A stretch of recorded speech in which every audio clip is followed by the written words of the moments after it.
کو اپنے ارد گرد جمع کیا اور سب پر اپنی چادر ڈالی اور پھر فرمایا کہ یا اللہ یہ میرے اہل بیت ہیں.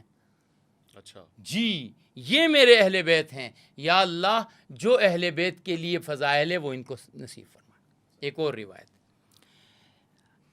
حضرت زید رضی اللہ تعالیٰ عنہ نے غدیر خم کی روایت بیان کی، مسلم شریف کی روایت ہے. اس روایت میں کسی نے ان سے پوچھا کہ آپ جو یہ روایت بیان کر رہے ہیں کہ حضور صلی اللہ علیہ وسلم نے ہم نے 3 مرتبہ اہل بیت کے بارے میں فرمایا کہ میرے اہل بیت کا خیال رکھنا، میرے اہل بیت کا خیال رکھنا، میرے اہل بیت کا خیال رکھنا، تو کیا ان کی بیویاں اہل بیت میں سے نہیں ہیں؟ اچھا انہوں نے کہا جی بالکل ہیں، لیکن اصل اہل بیت جن پر صدقہ حرام ہے وہ آل علی ہیں، آل عقیل ہیں، آل جعفر ہیں اور آل عباس ہیں.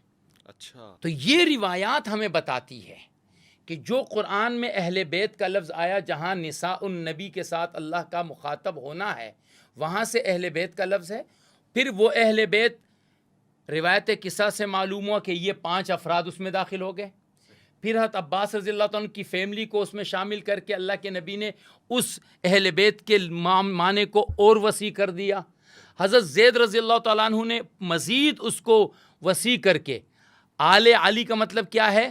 حضرت علی کی تمام اولادیں، تمام ازواج کی سے ہمارے نزدیک جو ہے وہ اہل بیت میں شامل ہے. یعنی محمد ابن حنفیہ بھی اہل بیت ہیں، ہم ان کو اہل بیت میں سے جانتے ہیں، ان میں سے مانتے ہیں. ہم آل جعفر کو بھی اہل بیت میں سے مانتے ہیں، ہم آل عقیل کو بھی اہل بیت میں سے مانتے ہیں، ہم آل عباس کو بھی.